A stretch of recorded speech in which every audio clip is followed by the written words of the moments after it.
Hi, in this video we're going to do another type of problem that you'll see occasionally on on the exam. It's called level principal repayments, and again this is one of those problems where after you see the example the title will make more sense to you. And we're going to touch on something called a yield rates in this example. Okay, so let's look at the example. We got a 5-year loan of $20,000. It's repaid with annual payments. Each payment consists of a principal payment of $4,000 plus interest on the unpaid balance using 6% annual effective. Now, I haven't asked you what the question is yet, so let's just kind of unwind the what's going on here, unwind the problem with the timeline. So it's not but a 5-year loan, so I can list out all 5 years on my timeline. I got annual payments on a 5-year loan, not much going on. At time 0, I've got a $20,000 loan amount. So cap L is 20,000. That's a cap B sub 0. And this is the level principal repayments. I've got the second sentence says each payment consists of a principal payment of $4,000. So I got principal payment of $4,000, and then plus interest on the unpaid balance using a 6% annual effective interest rate. Assume those rates are interest rates unless you're told otherwise. Assume that all the rates when you're given a loan is the rate is an interest rate. Okay, so I got 6% annual effective interest rate. I'll be able to calculate then the interest amounts at each period, and then that'll give me what the total payment would be at each period. For instance, let's start at the beginning.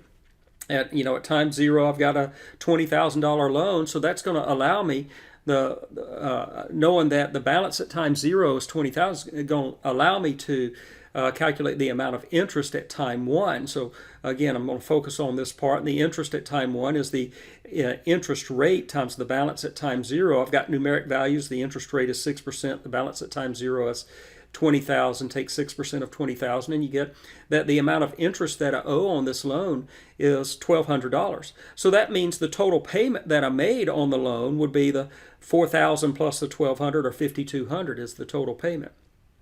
And now I can move on from the first year to the second year. So in the second year, now keep in mind that I made a principal payment of $4,000.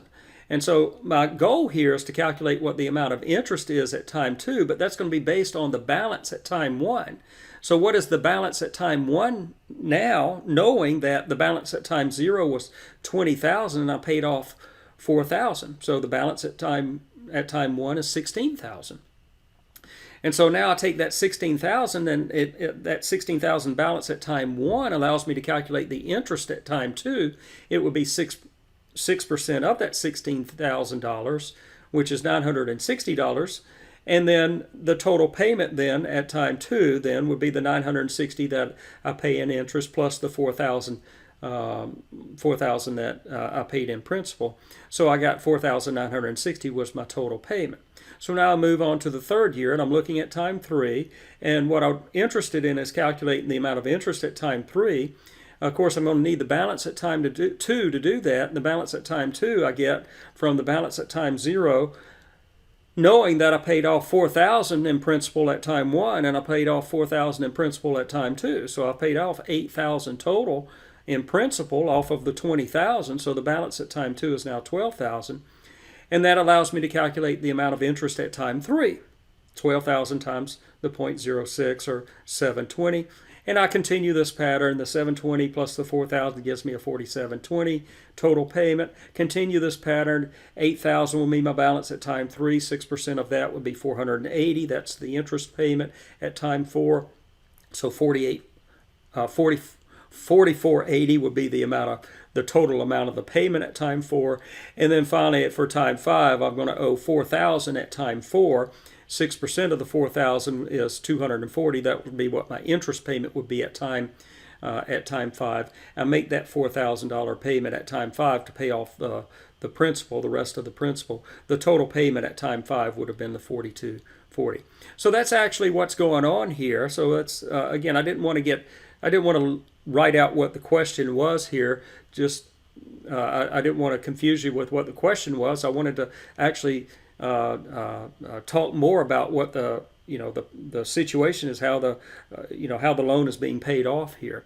So now I've got the loan that's being paid off. I understand how the loan is being paid off, and now let's look at the question. So let me add another sentence to statements here. So the lender says the lender reinvests each payment in an account that pays 5% annual effective. Determine the amount the lender has at the end of the 5-year period.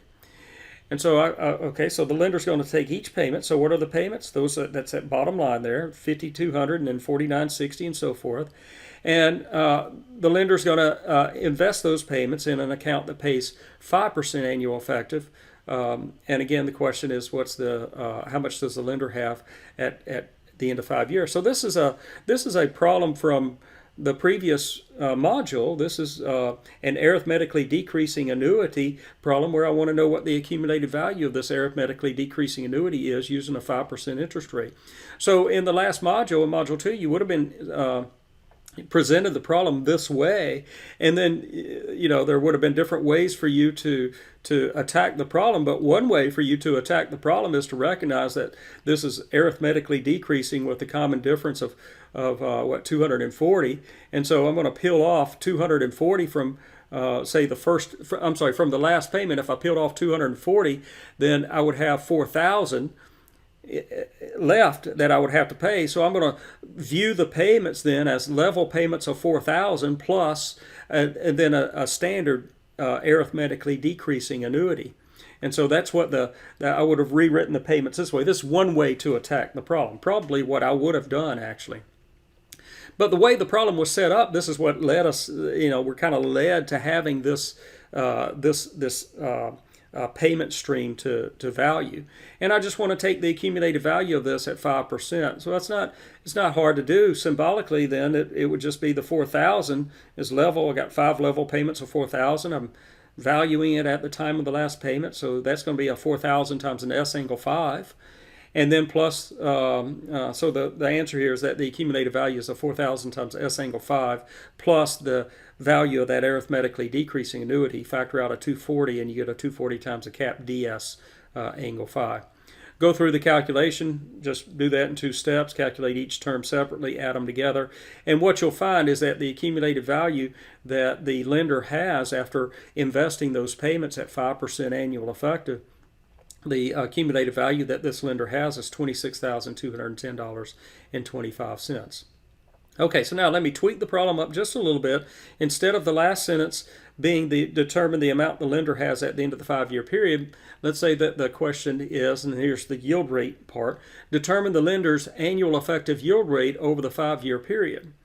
Okay, so now from the lender's perspective, let's think about what went on here. So from the lender's perspective, the lender lent $20,000 at time 0, got these payments at times 1, 2, 3, 4, and 5, and then had an accumulated value at time 5 of $26,210. So let's kind of clean this up so not make it so confusing and just think from the lender's perspective. A little more elementary timeline from a lender's perspective is that the lender lent $20,000 at time 0 and then had $26,210 at time 5. And so what the yield rate is just the rate that the interest rate, if most often it's going to be, it's implied to be an interest rate if it's not said. And this problem says determine the lender's annual effective yield rate. It's implied to be an interest rate, so an annual effective interest rate over the 5-year period. So I want to find the AEIR that makes these two values equivalent. And of course, the yield rate could be any kind of rate. But they have to kind of give you some guidance. They can't just say determine the yield rate. They have to say, is it an annual effective yield rate, or is it they could ask if it was a monthly effective yield rate. Then I would be using a monthly effective interest rate. What would be the monthly effective interest rate that would make these two values equivalent? But it's an annual effective yield, so that's an annual effective interest rate that makes these two values equivalent, and that's a Module 1 problem. We want to accumulate 20,000 to get the 26,210 using an AEIR. So the accumulated value of the 20,000 is 20,000 times 1 plus I to the 5th. Solve for I, and you get I equal 5.56%. So that would be the answer to this question. This is probably going to be the way that it would be worded on an exam. But again, this is they have to give you some guidance on yield rate. They just can't say find the yield. They have to tell you it's an annual effective yield or whatever. Okay, so I will see you in the next video.